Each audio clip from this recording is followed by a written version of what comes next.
Asyhadu an la ilaha illallah wahdahu la syarikalah wa asyhadu anna Muhammadan abduhu wa rasuluh la nabiyya ba'dah. Allahumma shalli wa sallim ala habibina wa syafiina wa maulana Mustafa Muhammad sallallahu alaihi wasallam wa ala alihi wa sahbihi ajma'in wa man tabi'ahum bi ihsan ila yaumiddin, amma ba'du. Al-Mukarram, Kepala Desa beserta jajaran yang saya hormati, Al-Mukarram Bapak Ibu TNI Polri, Al-Muadzam Bapak Imam, Pegawai Syari, Bapak Kaji Haja, jamaah salat tarawih insyaallah kita semua berahmat Allah. Di masjid yang penuh berkah Allah ini, izinkan saya Abdul Khadir Puha, santri Pondok Tahfiz Quran Adikra Madrasah Sanawiyah Muntakol Botong, membawakan ceramah singkat dengan judul Birrul Walidain. Bapak Ibu, boleh saya cerita sedikit kisah tentang seorang ahli ibadah tetapi menjadi ahli neraka? Boleh? Terima kasih. Dalam kitab lalu diceritakan ada seorang sufi sekaligus wali yang masyhur, namanya Syekh Abdul Ais Adabak. Beliau adalah seorang wara. Wara artinya sangat berhati-hati dan berbuat apa saja. Beliau ahli ibadah yang malamnya berzikir, berdakwah, sholat wajib, dan sunnah Rasulullah yang kerjakan tak pernah putus. Tak pernah lalai sedetik pun hatinya berpaling dari Allah. Beliau pun sangat santun dan peduli dengan siapa saja. Keulamaannya tidak disaksikan oleh masyarakat. Suatu ketika malaikat melihat namanya tercatat sebagai penghuni neraka di Lauhul Mahfuz. Lantas malaikat tersebut memberitahukan kepada Syekh Abdul Ais Adabak, "Wahai Abdul Ais, untuk apa yang kau ibadah sampai segitunya? Sedangkan aku melihat namamu tercatat di lembaran Lauhul Mahfuz. Engkau adalah penghuni neraka. Mau ibadah dimanapun, engkau tetap akan masuk neraka," kata malaikat itu.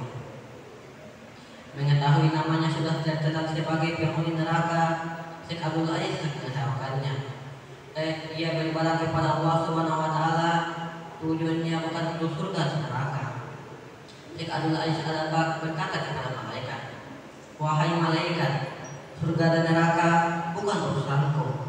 Aku diciptakan oleh Allah Subhanahu wa taala hanya untuk beribadah kepadanya. Sebagaimana Allah berfirman, "Wa ma khalaqtul jinna wal insa illa liya'budun." Tidaklah menciptakan jin dan manusia kecuali hanya untuk beribadah kepadaku. Jadi mau aku masuk surga atau neraka itu haknya Allah Subhanahu wa taala. Ujarnya Syekh Abdul Ais Adabak. Malaikat terbang secepatnya kembali ke Lauhul Mahfuz dan nama wali Allah itu sudah diubah oleh Allah sebagai penghuni surga.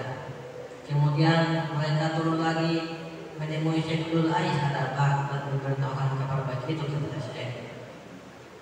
"Alhamdulillah, walaupun begitu, aku tidak mempunyai kewenangan memilih surga atau neraka.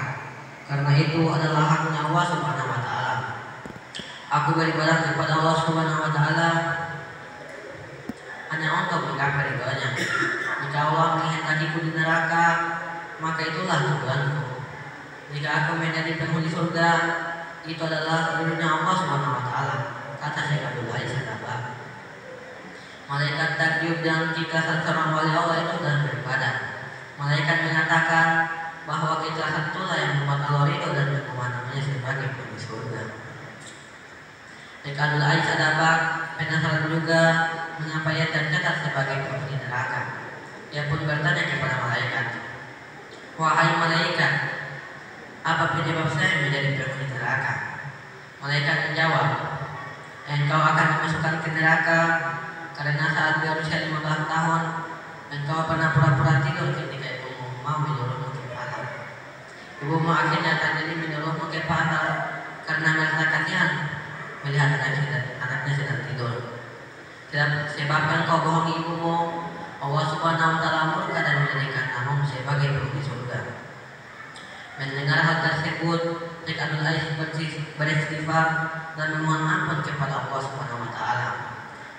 Setelah kejadian itu, ia tidak berceramah kecuali membahas pentingnya berbakti kepada orang tua. Ada dua pelajaran penting dari kisah Syekh Abdul Ais ini. Pertama adalah tentang keikhlasan beribadah kepada Allah Subhanahu wa Ta'ala, dan kedua tentang pentingnya berbakti kepada orang tua.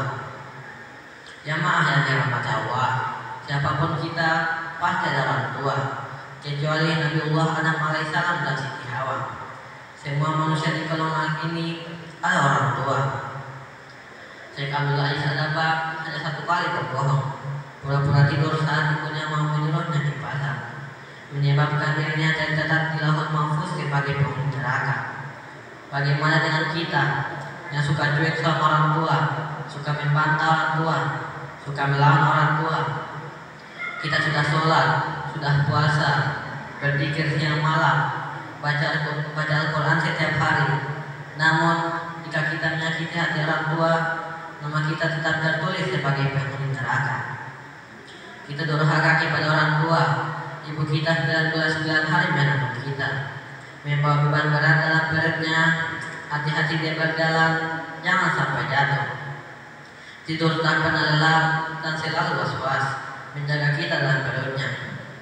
Apalagi saat melahirkan, sakit tiada tara, antara hidup dan mati ibu kita berdua. Sekujur tubuh mati keringat dengan sakit, dan akhirnya terdengar suara tangis bayi. Kita lahir dan ibu kita pun tersenyum melupakan rasa sakitnya. Ayah banting tulang peras keringat mencari nafkah agar kita bisa tumbuh besar. Namun setelah kita besar, kita tidak menghargainya, tidak menghormatinya, kita bantah nasihatnya, kita melelehkan air matanya karena sakit hatinya kepada kita. Nauzubillah min dzalik, neraka jahanam menunggu kita. Bapak Ibu, saya kembali dari masjid ini, temui ibu dan ayah kita, peluklah ibu dan ayah kita, minta ampun atas segala kesalahan kita. Rasulullah SAW bersabda, Ridwallahi fi ridwal walidaini wa sustillahi fi sustil walidaini. Keridhaan Allah tergantung kepada keridhaan kedua orang tua, dan kemurkaan Allah tergantung kepada kemurkaan kedua orang tua. Bagi yang sudah meninggal orang tuanya, besok pagi dia ke kuburnya, baca surah Al-Fatihah, rindu kepadanya, minta ampun atas segala kesalahan.